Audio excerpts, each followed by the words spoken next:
What is up, Sherdoggers? This is Tudor Leonte, and today I have the pleasure to talk with the Ultimate Fighter Season 29 winner and now UFC middleweight fighter, Mr. Bryan Battle. Hello, Bryan. Welcome on Sherdog. How are you today?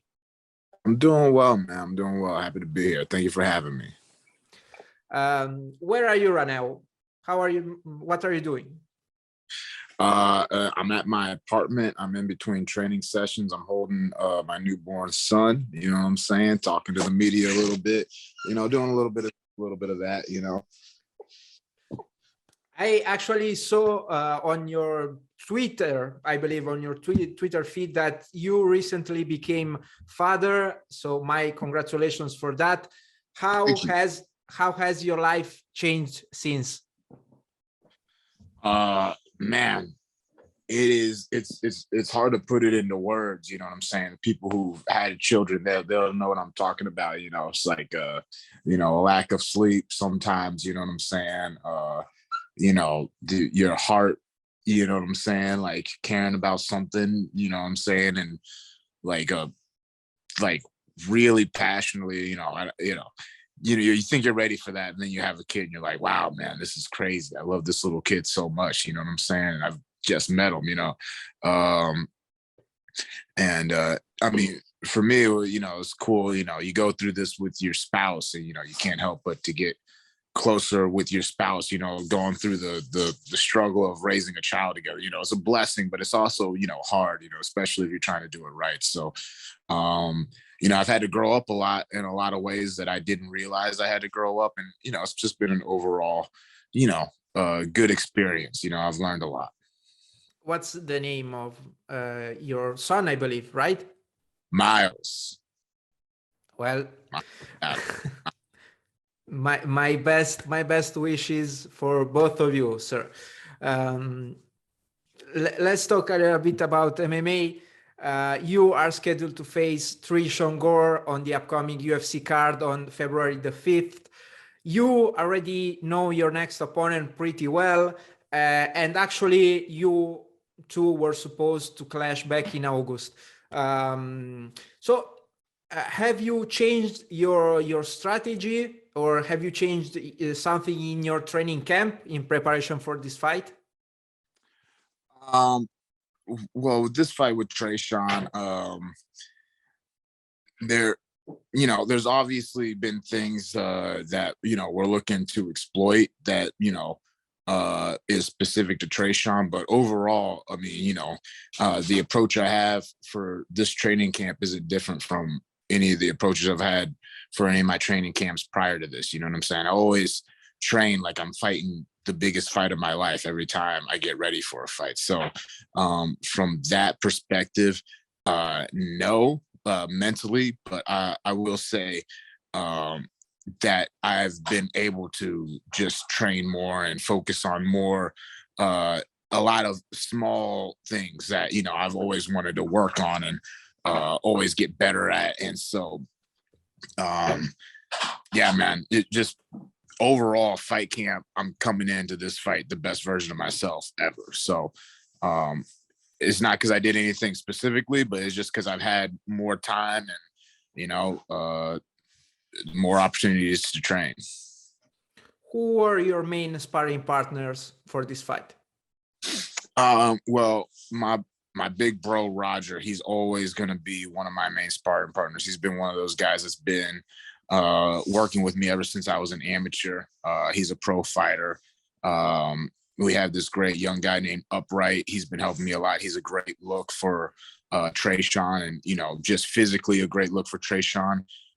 You know, we've brought in some people, you know, former UFC Bellator guy, Ricky Rainey, you know, there's other guys from, you know, local gyms and stuff like that. So, you know, I've been very fortunate with the people that we've been able to bring in, and I've been very, very fortunate with the amount of work that I've been able to get in for this fight. You know what I'm saying? Especially considering, you know, the anticipation and all the buildup leading up into this one. Yeah, actually, about the anticipation and the build-up. You said in several interviews that this matchup is kind of personal for you. What do you mean by that? No, it's not really personal for me. Because no fight is really that personal for me. You know what I'm saying? It's all missions. You know what I'm saying? Every fight is just an obstacle to overcome. You know what I mean? And this fight, I think what gets lost in translation is, we do know each other and we have spent time in the house. So we know each other personally. But there's nothing really about this fight that it is something I haven't seen before. I haven't had is like new. You know what I'm saying? Tresean has a weird way of talking about things. It's kind of passive aggressive. And yeah, for me, yeah, every fight, it's not a person standing across from you. So like it's an obstacle standing in the way. So yeah, there's nothing really personal about this fight. I just want to go in there and handle my business. Okay. So just to clear the air, there is no bad blood between the two of you, right? Not from my end. Not from my end. Tresean is someone I currently think about only when I'm thinking about the fight. So, I can't speak for him, but on my end, I don't have any beef with Tresean other than, wanting to handle business on February 5th. You mentioned the Ultimate Fighter house. Is there anything that you are missing from being in there? The biggest thing I'm missing is probably the free groceries and people doing the shopping for me. I mean, it was kind of a bummer to be stuck in a house, 24/7 on lockdown. But on the flip side of that, someone has to bring the food in. You know what I'm saying? Someone has to go do the groceries. So the groceries always being done for us and being paid for us. That was definitely the thing I miss the most about the house. What's the memory you cherish the most from that experience? Man, there was a lot of things in the house. I mean, probably the the coolest thing, or the most the thing I remember the most was like right before we left the house, because I had just fought Petrosky, and it was such a big deal, especially at the time. Everyone watched the show, but it hits a little bit different when you're there in the moment, and there's like all these behind the scene people that are invested. Certain people are like, "Come on, man, go kick that guy's ass." You feel the pressure of the people back home. Wanted to do well for the people back home, but you also have the people who are there, all the behind the scenes people, your teammates, your coaches, and everything. And to pull off an upset and to move on to the finale, and just soaking up, when I got back to the house, just soaking up the whole experience. It was very surreal. It took me forever to pack. I was probably the last person to finish packing because I was just soaking it all up before I went back home. Correct me if I'm wrong, but you walked out in your first UFC fight with Triple H walkout song with the game. Yes. What can you tell us about that? Well, just like most kids who are in MMA now, I watched a lot of wrestling growing up. I played all the video games. There's a lot of those walkout songs that are iconic to me. But it's funny, like as I got older, I kind of like got into Motorhead a little bit, and I went back and listened to that song, and the lyrics to that song are so freaking metal. You know what I'm saying? It's like, yeah, I'm the gang. You know what I'm saying? You don't want to play me. You know what I'm saying? It's just like that song is so tough. You know what I'm saying? So that's why I felt like it was a good fit, because I felt like that was the energy that I was bringing to the octagon that night. You know what I mean? Yeah. So now Triple H's nickname is the game. Your nickname is Pooh Bear. Can I ask you the origin of that? Man, it's kind of funny with that name, because that was a name I never wanted. You know what I'm saying? I never wanted that name. It all started when I was roasting one of my teammates. Like I was getting him with some good burns, and he didn't have any good comebacks. So he said, "Okay, Pooh Bear." And another teammate started laughing. I looked at both of them. I said, "Bro, don't call me Pooh Bear, man. Like I didn't like it. You know what I'm saying? I wanted a tougher nickname." And I knew how those things started. And even then, it was too late. I never should have said, "Don't call me that." Because as soon as I said, "Don't call me that," they kept on calling me it. It started spreading in the gym. My next amateur fight, the ring announcer, he comes over to my corner, make sure he's pronouncing my name right. He says, "Bryan Battle." I said, "Yes, sir."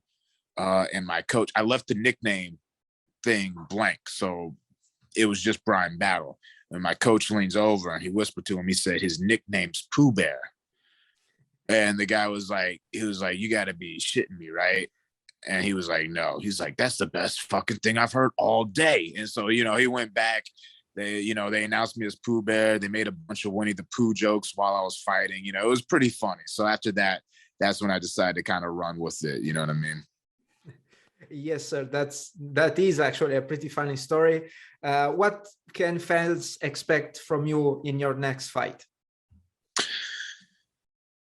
In my next fight, just look for an improved version of what you guys have seen. Like, go back and if you go watch some of my earlier fights from YouTube, you can see this clear progression where I'm constantly improving and constantly getting better. And you can count on, I've had since August till now to train and get ready. I never got out of shape. I never gained a ton of weight. I've been in the gym working hard this entire time. So February 5th, you can expect the best version of Bryan Battle you've seen up to date. You know what I'm saying? And yeah, man, I'm looking to put on a show, looking to make a statement. There's nothing else to say about it. I'm saying? Tune in on February the 5th to see what's going on. How was it for you to have such a long training camp in comparison with having to fight so often, like in the tough, during the tough show? Well, I mean, I'll tell you, fighting often isn't something that is weird to me, because there was one time as an amateur, I want to say I fought 7 times in 1 year. You know what I'm saying? So staying busy isn't something that I am not used to. However, so fighting in the house, that wasn't that strange. I mean, having to make weight twice in 2 weeks, that was kind of weird. But fighting back to back like that wasn't something that was too weird to me. Now, yeah, this really, really long extended fight camp, this has been a little weird. I really wanted to fight in December. That's when I wanted to fight again, but we got pushed back to February. So at first it was kind of a bummer, but I mean, all it's done is just giving me time to get better. You know what I'm saying? Like, if I have a long fight camp, you can bet that I'm spending all that time working on tools, improving areas where I feel like I can be stronger in, and just improving my overall game. You know what I'm saying? This is my job now. So it's like I'm got to show up to work and, continue to grind and continue to, ascend up the ladder. You know what I'm saying? To bigger paydays, bigger fights. You know what I'm saying? Sir, the card on which you're fighting is headlined by the clash between Jack Hermansson and Strickland. They both fight in the middleweight division, so perhaps you will watch this fight very closely. Who's your pick for this fight? And this fight's going to be a fun fight, but I like Sean and all the momentum that he has right now. I think the momentum he has, the confidence he has coming into this fight is going to pay really big dividends for him. Jack's a really tough guy, so there's no reason why he can't win this fight. But I think Sean just has a mental edge right now. Sir, do you have any last message before I let you go? Shout out to all my coaches, Sensei Tom, Sensei Tony, Sensei Kevin. Shout out to my big bro Keith Richardson out in South Carolina, who's been such a positive influence on me. Shout out to all my training partners. There's too many of y'all to name, but you guys know I love y'all. Shout out to my wife. Couldn't do this without her. She's incredible. Also, just like my family, period. My mom, my dad, my sisters. And, you know, shout out to you, man. Thanks for having me on the show today, brother. Thank you for your time, sir. Best of luck with your upcoming fight. And hopefully I will hear again from you in the future. My best wishes for the little Miles. Thank you, man. Thank you. Have a nice day. Bye-bye. You do as well.